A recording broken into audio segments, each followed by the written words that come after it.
नमस्कार, मैं डॉक्टर राजेश कुमार सिंह, सहायक प्राध्यापक भूगोल, सर्वनारायण सिंह राम कुमार सिंह महाविद्यालय सहरसा। आज के इस वीडियो पोस्ट में मैं भूगोल के छात्रों के लिए थॉमसन एवं नॉस्टेस्टीन की जनसंख्या संक्रमण मॉडल पर चर्चा करने जा रहा हूं। तो आइए हम लोग थॉमसन एवं नॉस्टेस्टीन महोदय की जनसंख्या संक्रमण मॉडल को समझते हैं। जनसंख्या संबंधी दिए गए विभिन्न सिद्धांतों में सर्वप्रमुख सिद्धांत थॉमसन एवं नॉस्टेस्टीन द्वारा प्रस्तुत जनसंख्या संक्रमण का मॉडल, जिसे हम जनसांख्यिकी संक्रमण मॉडल भी कहते हैं, इसमें यूरोपीय जनसंख्या वृद्धि के प्रवृत्तियों को ध्यान में रखकर जनसंख्या संबंधी अवस्थाओं की व्याख्या की गई। इसके अनुसार प्रत्येक समाज और राष्ट्र में जनसंख्या की विशिष्ट संरचना पाई जाती है, जो मुख्यतः जन्म दर, मृत्यु दर और प्राकृतिक वृद्धि दर से निर्धारित होती है। जनसंख्या संरचना की प्रत्येक अवस्था जनसंख्या संक्रमण की अवस्था होती है। यह किसी समाज एवं राष्ट्र के सामाजिक आर्थिक स्थिति या दशा पर निर्भर रहती है या करती है। अर्थात जनांकिकी अभिलक्षणों का निर्धारण सामाजिक आर्थिक विकास की प्रक्रिया और संबंधित नीतियों पर निर्भर करती है। यदि सामाजिक आर्थिक विकास की प्रक्रिया को तीव्र किया जाए तो जनसंख्या संक्रमण की पिछड़ी अवस्था से विकसित अवस्था में प्रवेश किया जा सकता है और एक समाज या राष्ट्र अस्थायी जनसंख्या वृद्धि के लक्ष्यों को प्राप्त कर एक आदर्श दशा को प्राप्त कर सकता है। यहाँ जन्म दर और मृत्यु दर पर प्रभावी नियंत्रण स्थापित हो जाता है और जनसंख्या में स्थिरता के साथ वृद्धि होती है।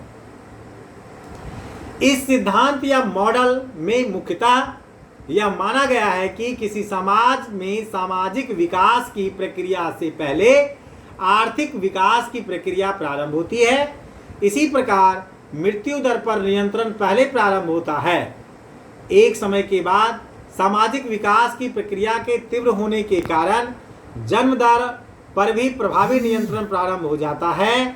ऐसे में जनसंख्या वृद्धि पर नियंत्रण स्थापित हो जाती है और जनसंख्या अस्थायी वृद्धि के लक्ष्य को प्राप्त कर लेती है। उपरोक्त अवधारणा के आधार पर थॉमसन एवं नॉस्टेस्टीन ने जनांकीय लक्षणों को निर्धारित कर जनसंख्या संक्रमण की 3 अवस्थाएं बताएं, जिनमें संशोधन के साथ वर्तमान में 4 अवस्थाओं को स्वीकार किया जाता है। वर्तमान में विकसित देशों की प्रवृत्तियों के आधार पर 5वीं अवस्था भी निर्धारित की गई है। जनसंख्या संक्रमण मॉडल की जो ये 4 अवस्था जो विश्व स्तर पर मानी जाती है, वो जो 4 अवस्थाएं हैं वो निम्न है। पहला, उच्च अस्थायी अवस्था। दूसरा, जनसंख्या विस्फोट की अवस्था या प्रारंभिक विस्फोट की अवस्था। तीसरा, उत्तरार्ध में वृद्धि की अवस्था। और चौथा, निम्न अस्थायी अवस्था। आइए अब हम सबसे पहले उच्च अस्थायी अवस्था को समझने का प्रयास करें। उच्च अस्थायी अवस्था या प्रथम अवस्था, इस अवस्था में जन्म दर और मृत्यु दर दोनों 30 से 40 प्रति हजार के मध्य होती है। ऐसे में जनसंख्या में वृद्धि नहीं हो पाती और इसमें अस्थायित्व बना रहता है। यह दशा किसी भी समाज या राष्ट्र के सामाजिक आर्थिक पिछड़ेपन को बताता है। अल्प विकसित औद्योगिक पूर्व कृषि प्रधान पारंपरिक समाज और पारंपरिक अर्थव्यवस्था की स्थिति में जन्म दर और मृत्यु दर दोनों का स्तर उच्च होता है। सामाजिक पिछड़ेपन के कारण समाज परंपरावादी, रूढ़िवादी, प्राचीन मान्यताओं पर आधारित और मुख्यतः पुरुष प्रधान होता है। यहाँ बच्चे को ईश्वर की देन और पुरुष बच्चे को वंश का आधार जैसी मान्यताएं स्थापित होती हैं। साक्षरता का निम्न स्तर, वैज्ञानिकता का अभाव सामाजिक पिछड़ेपन का प्रमुख कारण होता है। इससे जन्म दर उच्च बनी रहती है। दूसरी ओर आर्थिक पिछड़ेपन के कारण स्वास्थ्य संबंधी समस्याएं, खाद्य पोषण आहार की समस्या, भूखमरी, गरीबी, महामारी जैसे कारणों से मृत्यु दर उच्च होती है। ऐसे समाज में जीवन प्रत्याशा अत्यंत कम होती है। यह परिस्थितियां उच्च जन्म दर के बावजूद जनसंख्या में वृद्धि होने नहीं देती और जनसंख्या में स्थिरता बनी रहती है। वर्तमान में प्रथम अवस्था में विश्व के किसी भी देश को नहीं माना जा सकता। विश्ववीय अफ्रीकी देश तथा अल्प विकसित एशियाई देश, प्रशांत महासागरीय द्वीपीय देश इस अवस्था में लंबे समय से बने हुए थे, लेकिन वर्तमान में इन देशों में भी आर्थिक सामाजिक विकास की प्रक्रिया के क्रमशः तीव्र होने के कारण मृत्यु दर पर नियंत्रण स्थापित हो चुकी है। विशेषकर भूमंडलीकरण के कारण इन पिछड़े देशों में वैश्विक आर्थिक सहायता उपलब्ध कराई जा रही है। साथ ही साक्षरता, शिक्षण, प्रशिक्षण और जागरूकता की अभियान भी चलाए जा रहे हैं, जिससे इस अवस्था से बाहर निकला जा सकता है। भारत और चीन जैसे दो बृहद जनसंख्या के देश भी लंबे समय तक इस अवस्था में बने रहे। 1900 से 1931 तक भारत पूर्णतः इसी अवस्था में था। सन 1900 में भारत की जनसंख्या लगभग 23 करोड़ थी, जो 1931 में लगभग 26 करोड़ तक पहुंची। इस बीच 1911 से 1921 तक जनसंख्या में ऋणात्मक वृद्धि दर्ज की गई। जनसंख्या 1911 के 25.2 करोड़ से घटकर 1921 में 25.1 करोड़ रह गई थी। इसका प्रमुख कारण महामारी और मुख्यतः प्लेग से लाखों लोगों की मृत्यु है। चीन 1941 तक लगभग इस अवस्था में बना रहा, लेकिन क्रमशः आर्थिक सामाजिक विकास की प्रक्रिया के कारण भारत सहित विविध अल्प विकसित एवं विकासशील देश इस अवस्था से बाहर आ गए और इस आधार पर किसी भी देश को इस अवस्था में स्वीकार नहीं किया जाता। लेकिन आज भी विभिन्न विकासशील एवं अल्प विकसित देश के पिछले समाज, जहां आर्थिक और सामाजिक स्तर पर विकास की प्रक्रिया तीव्र नहीं हुई है, वहां इस अवस्था के लक्षण पाए जाते हैं। भारत जैसे देश में जहां सामाजिक आर्थिक पिछड़ेपन की अवस्था में एक वृहद जनसंख्या आती है, वहां जनसंख्या लक्षण इस अवस्था के करीब है। अर्थात वर्तमान में भी मृत्यु दर, शिशु मृत्यु दर, प्रसूति मृत्यु दर का औसत उच्च है। इन समाजों में जीवन प्रत्याशा का कम होना प्रथम अवस्था के लक्षणों को बताता है। ऐसे समाज जहां मृत्यु दर का उच्च स्तर होता है, वहां मनोवैज्ञानिक समस्याएं भी पाई जाती है, जो बच्चे के जीवित रहने की संभावना से भी संबंधित होते हैं और जन्म दर के उच्च बने रहने का भी एक प्रमुख कारण है। आइए अब हम लोग द्वितीय अवस्था, जिसको जनसंख्या विस्फोट की अवस्था या प्रारंभिक विस्फोट की अवस्था कहा जाता है, हम उस द्वितीय अवस्था को समझने का प्रयास करें। प्रथम अवस्था के बाद दूसरी अवस्था उत्पन्न होती है। इसमें आर्थिक विकास की प्रक्रिया के प्रारंभ होने से स्वास्थ्य संबंधी सुविधाओं का विकास प्रारंभ होता है और खाद्य पोषाहार की समस्या का समाधान होने लगता है। ऐसे में जीवन स्तर में अपेक्षाकृत सुधार होता है। परिणाम स्वरूप मृत्यु दर में कमी आने लगती है और यह घटकर लगभग 20 प्रति हजार तक हो जाती है। लेकिन सामाजिक विकास की प्रक्रिया प्रारंभ नहीं होने के कारण सामाजिक पिछड़ेपन बना रहता है। ऐसे में समाज की परंपरावादी रूढ़िवादी मान्यताएं जन्म दर को पूर्ववत बनाए रखती है। अतः जन्म दर लगभग 30 से 40 प्रति हजार बना रहता है। ऐसे में प्राकृतिक वृद्धि दर तीव्र हो जाती है और जनसंख्या विस्फोट की स्थिति उत्पन्न होती है। भारत 1951 के बाद इस अवस्था में 2001 तक बना रहा। चीन भी इस अवस्था में लंबे समय तक बना रहा।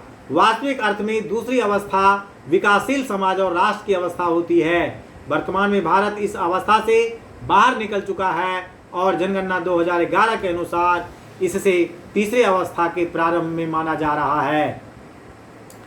भारत में जनांकीय लक्षणों में सुधार का कारण क्रमशः आर्थिक सामाजिक विकास की प्रक्रिया का तीव्र होना, जनसंख्या नीति के अंतर्गत आर्थिक सामाजिक विकास, शिक्षा, जागरूकता, विशेषकर महिला शिक्षा, प्रौढ़ शिक्षा, महिलाओं की विभिन्न क्षेत्रों में भागीदारी की नीति, विशेष आरक्षण और महिलाओं के पक्ष में सूचनाओं का प्रसारण जैसे उपायों पर बल देने के साथ ही लिंग परीक्षण पर कानूनी रोक और कठोर कार्रवाई का प्रावधान जैसे उपायों के माध्यम से महिलाओं की स्थिति को मजबूत करने का प्रयास किया जा सकता है।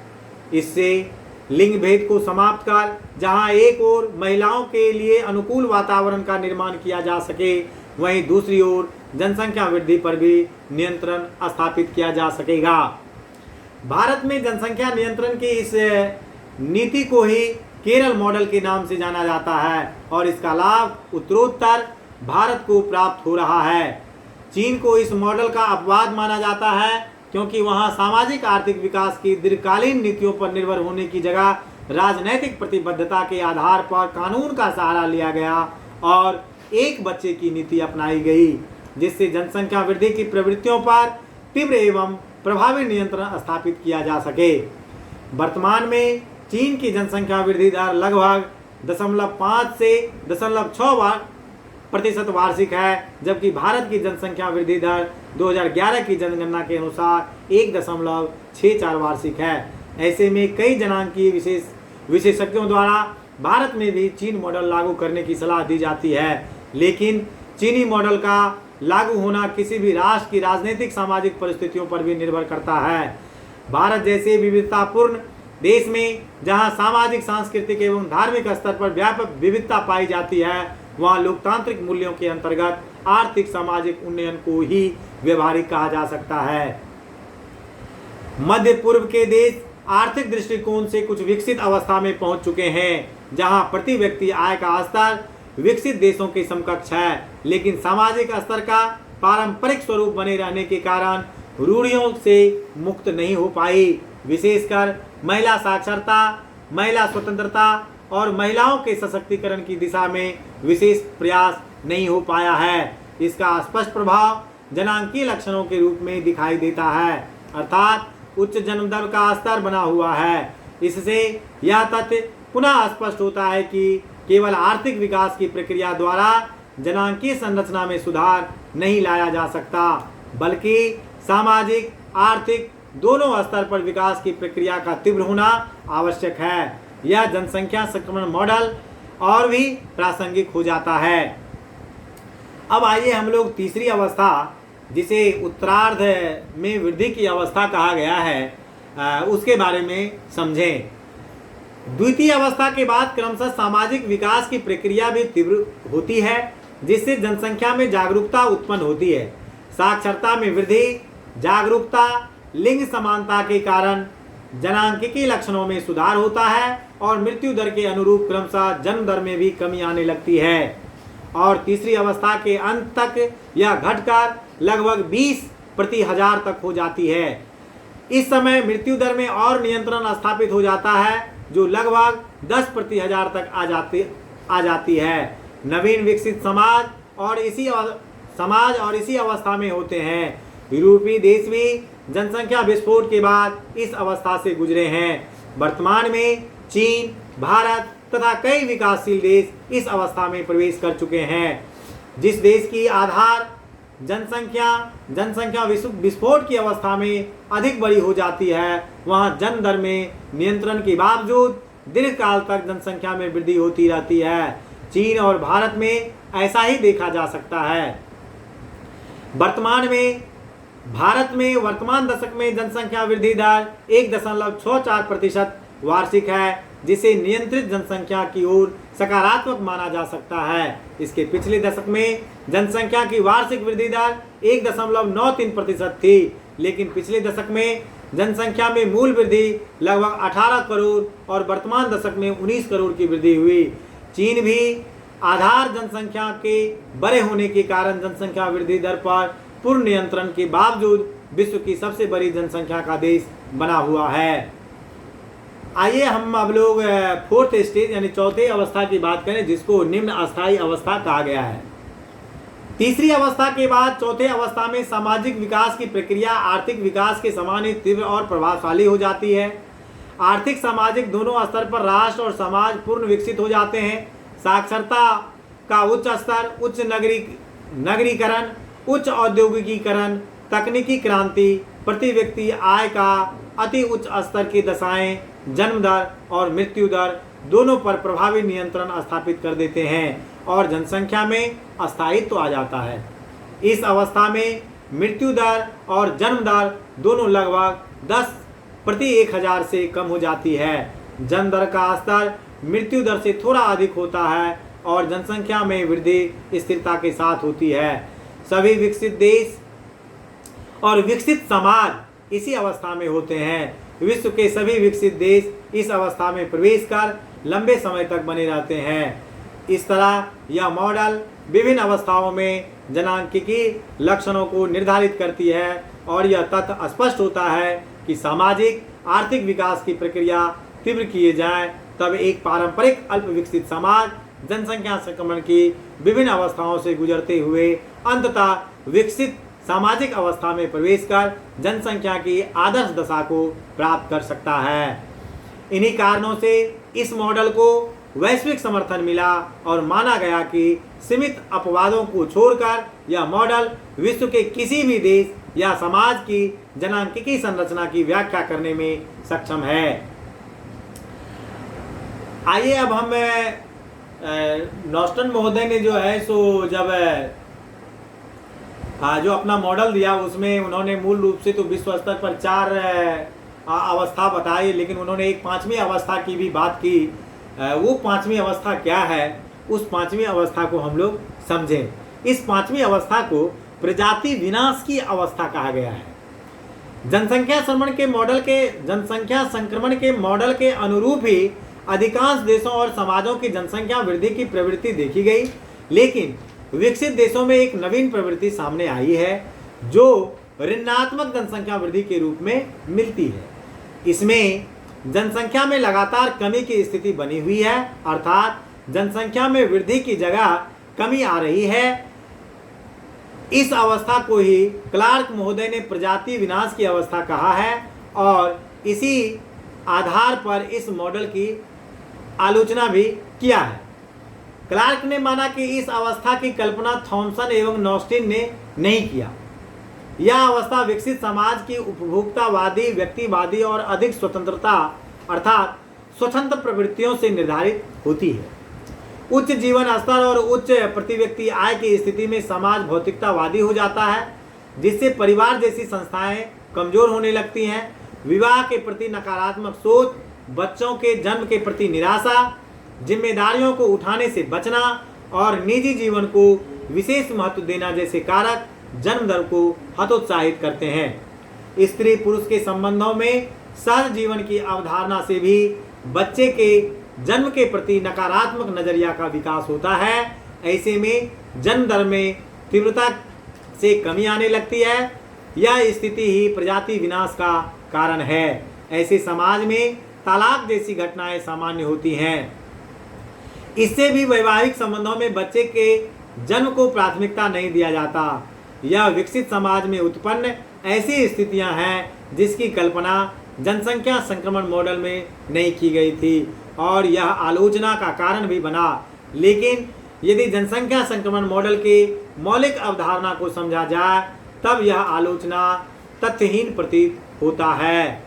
जनसंख्या संक्रमण मॉडल की चौथी अवस्था एक आदर्श दशा को बताती है, जिसमें जन्म दर और मृत्यु दर पर प्रभावी नियंत्रण के बावजूद जनसंख्या को स्थिरता के साथ वृद्धि को स्वीकार किया गया है। ऐसे में यह मॉडल बताता है कि जिन देश या समाजों की जनांकिकी संरचना चौथी अवस्था से पूर्व की है वह यहाँ तक आने का प्रयास करती है और इसी अनुरूप वर्तमान में भी ऐसी देशों की नीतियाँ जनसंख्या नियंत्रण पर आधारित है। दूसरी ओर ऐसे देश जो इस अवस्था से आगे निकल चुके हैं उन्हें पुनः इस अवस्था को प्राप्त करने का प्रयास करना चाहिए और यदि विकसित देशों की जनसंख्या नीति का अध्ययन किया जाए तो प्रायः सभी देशों में जनसंख्या वृद्धि की नीति पर कार्य किया जा रहा है। ऐसे में इस सिद्धांत को विकसित देशों के लिए भी प्रासंगिक कहा जा सकता है। इस तरह आपने इस पोस्ट में वारेन थॉमसन एवं नॉस्टिन महोदय द्वारा दिए गए जनसंख्या संक्रमण मॉडल को पढ़ा। अगर आपको इस विषय वस्तु को समझने में कोई कठिनाई हो रही हो तो आप मेरे व्यक्तिगत मोबाइल नंबर 9470786423 पर 24x7 कभी भी बात कर और अधिक जानकारी ले सकते हैं। धन्यवाद।